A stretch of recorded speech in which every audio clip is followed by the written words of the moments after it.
bolsominions são demônios. 42 anos de vida pública, nunca aconteceu nesta casa o que se passou no dia de hoje. E segundo o regimento interno desta casa, essa sessão jamais poderia dar prosseguimento na medida em que houve sim aqui uma convulsão na qual parlamentares saíram machucados, foram com truculência afastados desse plenário. Tanto a imprensa quanto parlamentares e assessores. Senhor presidente, é a maior vergonha que um parlamentar possa ter no dia de hoje neste país. Concedo a palavra ao deputado Tarcísio Mota.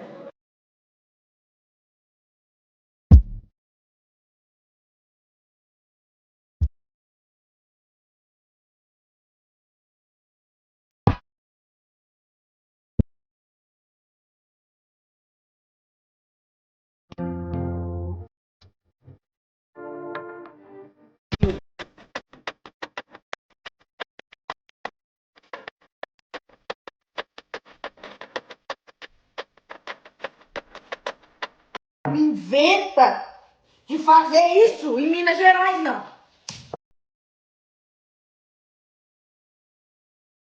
Viu?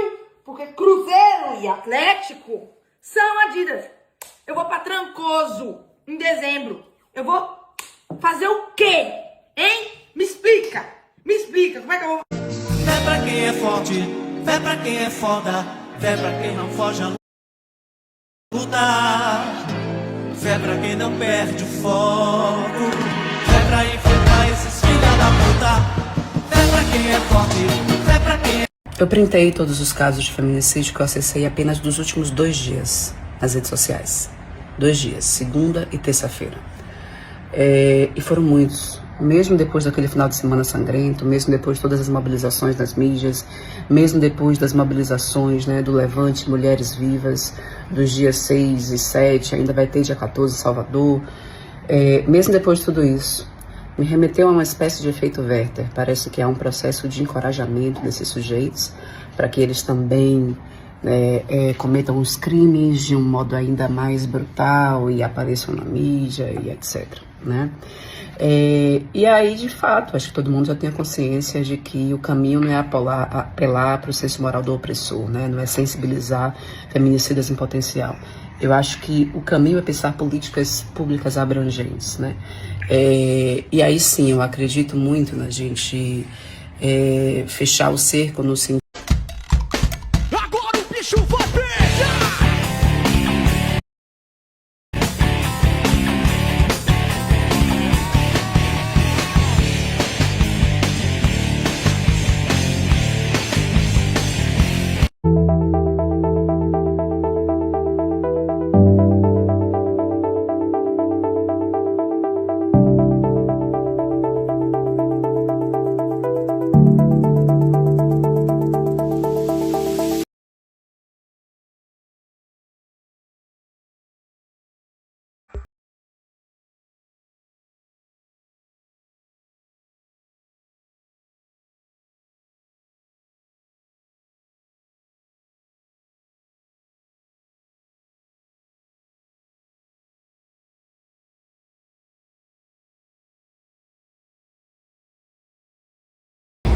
Acontecem umas coisas na vida da gente, né, que vão dando sinais e é realmente preciso estar atento.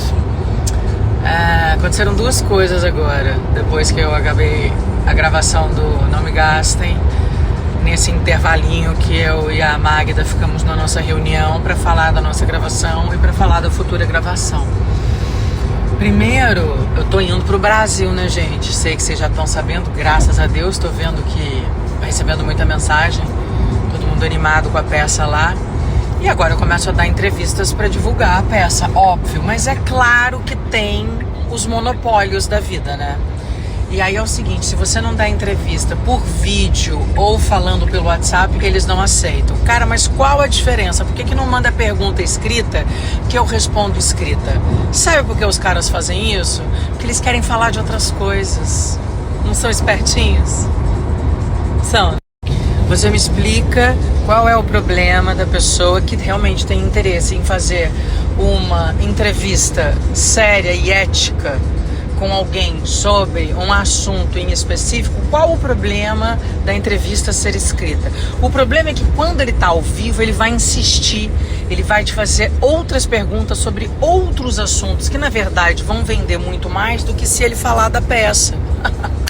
São 35 anos nesse circo, gente. Eu já fui a palhaça, hoje eu sou a dona dele, sacou? E aí o que eu faço? Não dou a entrevista, sabe por quê? Porque para alguma coisa serve essa jossa aí chamada rede social. Então assim, é uma revista que tem grande circulação assim, né? Porque hoje a revista já não tem mais grande circulação. Mas eu não vou abrir mão, porque eu já passei perrengue com eles e não vou passar de novo. E eles que não falem da peça e que fiquem nesse lugar de ser um veículo de informação que não está falando sobre uma coisa que está movimentando a cena cultural de São Paulo. Que eu sei que a minha peça vai fazer isso. Terão outras maravilhosas em cartaz. Até porque São Paulo nos oferece coisas absolutamente incríveis em grande quantidade, culturalmente falando. Mas a minha peça será importante. E vai ter público. E vai movimentar a noite de São Paulo. Porque o que eu vou lá contar, as pessoas não contam, as pessoas não falam, as pessoas não tocam nesse assunto, as pessoas não se expõem. Enfim, então primeiro acontece isso, né? E eu não me submeto, não me vendo. Daqui a pouco, blackout, mudança de cenário, vem o meu empresário me perguntando se eu faria uma campanha publicitária para uma dessas marcas de roupa de... Como é que chama esse povo que faz a... Sabe essas lojas é ótimo, essas lojas de fast fashion, que são as que mais poluem as águas do planeta,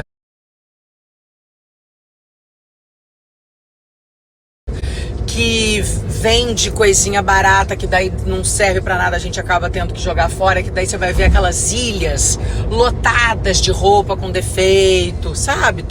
As devoluções, são ilhas e mais ilhas de peças de roupas ali acumuladas. E que é uma marca de uma empresa de fast fashion que tem vários casos de pessoas com condições péssimas de trabalho, inclusive análogos à escravidão. Não, mas a marca tem a pachorra de ainda me consultar. Mas assim, não tem dinheiro no mundo que me faça fazer um negócio desse. Inclusive, eu só posso criticar as pessoas porque eu não faço. É isso que me deixa, que me permite estar no lugar de quem questiona os meus colegas. Sim, porque existem milhões de colegas meus que vendem até a mãe, né? Imagina fast fashion, imagina. Fast fashion, aliás, para eles é o creme de la creme. Por quê? Porque paga rios de dinheiro. Por quê? Porque é um produto que não te traz status. Muito pelo contrário, né? O mínimo de sinapse, você vê que aquilo ali, né, não é bacana. Para quem lê, tem o mínimo de informação. E aí é isso, eu não me vendo. Não tem dinheiro que me faça fazer algo o qual eu não concorde como cidadã desse mundo, que eu quero que seja preservado e que eu quero que dê certo. Eu quero que as pessoas tenham um mínimo de dignidade para viver. E aí eu fiquei feliz de ter dito não. Fiquei orgulhosa, claro, porque eu não, né, não fica todo mundo falando que eu fico falando da vida dos outros. Eu não falo da vida dos outros, gente, eu falo as verdades que precisam ser ditas. As pessoas estão em cargos públicos, as pessoas são públicas, são artistas, estão fazendo coisas a qual todos nós estamos vendo. A gente tem que dizer o que está certo, o que está errado. Então, assim, eu só posso julgar uma colega que faz um trabalho de greenwashing, né, fazendo fotos e fazendo coisinhas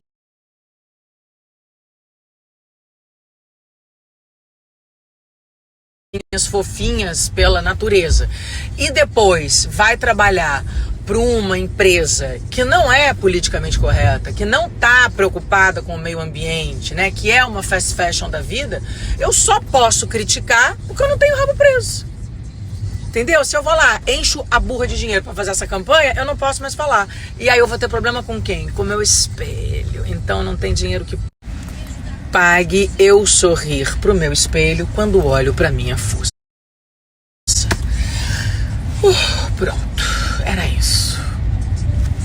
Parágrafo. Fecha aspas. Imagina um caso de violência doméstica televisionado.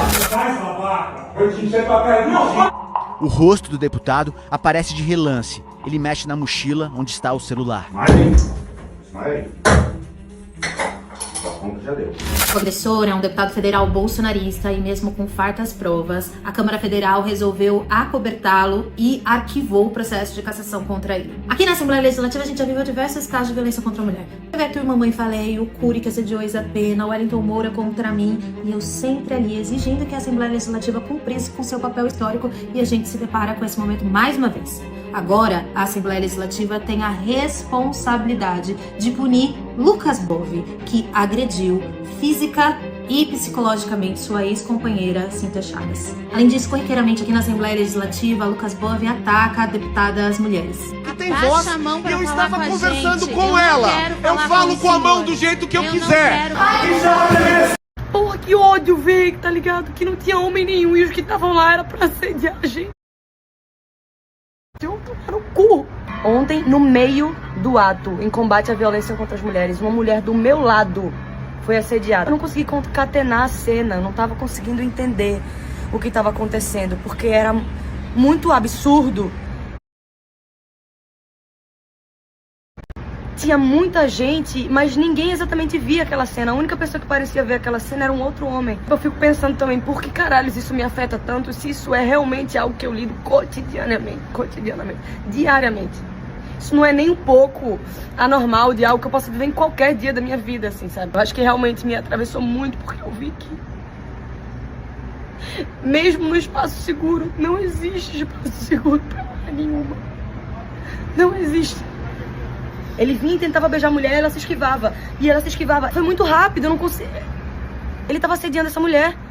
Ele estava assediando essa mulher aqui agora, na nossa frente.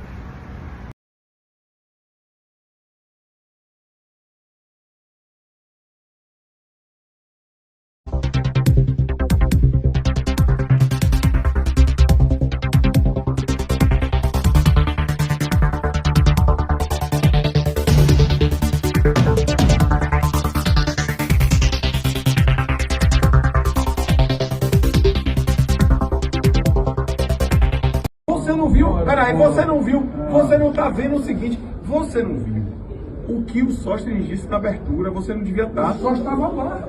Pois é, o Sóstenes disse que foi 50 Vamos pagar as emendas. Você não viu a narrativa. E o resto a gente vota. Mas você não viu, não, mas você não viu a narrativa que foi quando veio a pauta. Peraí. O Sóstenes veio, pagou 58% das emendas. O Hugo Mota veio e disse: eu preciso da ajuda para pagar. Aí o Lindbergh. O Leozinho tá falando contigo. Estamos juntos. O Lindbergh e o Zé vieram até 30 de dezembro e paga.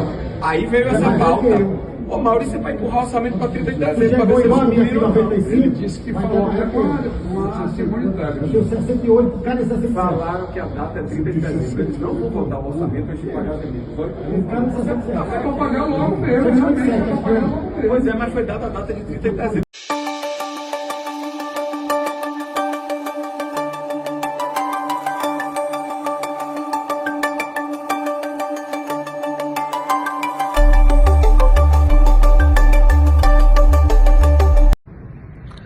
Olá, aqui acompanhando de longe o projeto de regulação dos VODs no Brasil, dos streamers, e percebendo que tanto o projeto que passou pela Câmara, quanto o aprovado na Câmara, quanto o que passou pelo Senado, são projetos muito ruins, não só para o setor audiovisual brasileiro, da cultura, um setor que gera emprego, gera renda, um setor econômico importante. Como, de um modo geral, é ruim para o Brasil, para a autoestima, para a autonomia do país. Dois pontos me chamaram a atenção. Um é o valor mesmo próprio da taxação, de 4%, é muito pouco. O Brasil é o segundo maior mercado, onde os streamers fazem mais dinheiro no mundo, apenas depois dos Estados Unidos. Então, para um mercado desse tamanho, é uma taxação muito pequena. E segundo, o ponto mais bizarro, que é o fato dos...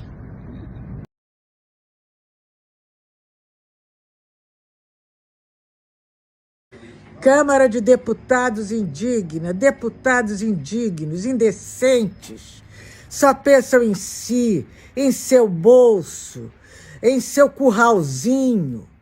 O Brasil é muito maior do que isso. Vocês não vão reduzir nossa pátria, nossa história, nossa memória, nossas lutas. Vocês serão cada vez menores, mais desclassificados, mais repudiados por todas as pessoas que têm sensibilidade, que amam nosso país, que amam o Brasil profundamente e não se aproveitam dele e não saqueiam o Brasil como vocês, o pior congresso da história, está fazendo. Glauber Braga fica e a pena de Bolsonaro será cumprida, porque ainda nós temos um Supremo. Vamos a um exemplo prático do que é Síndrome da Princesa Isabel? As pessoas gostam só de criticar, em vez de olhar o lado bom e apoiar. Eu tô vendo que a importância das influenciadoras nesse carnaval, gente, tá sendo de mostrar o carnaval fora da bolha. O carnaval pra galera da internet, pra nossa nova geração. Esses dias encontrei uma menina de 22 anos aqui do Rio e ela falou que esse ano ela sente que o carnaval tá muito mais em alta, que tá vendo muito mais as pessoas falando. E eu também sinto que os jovens estão conhecendo mais, tá sabendo todo o processo que acontece nesse mundo do carnaval. E é aí que eu vejo a importância das influenciadoras, sabe? De mostrar o processo, de mostrar como é que é a preparação para tudo aquilo, de dividir com o nosso público, de estar ali disposta a aprender, a se envolver com a história. Essa é a forma que eu enxergo. Então eu acho assim que nós somos pessoas que a gente soma assim para as escolas, sabe?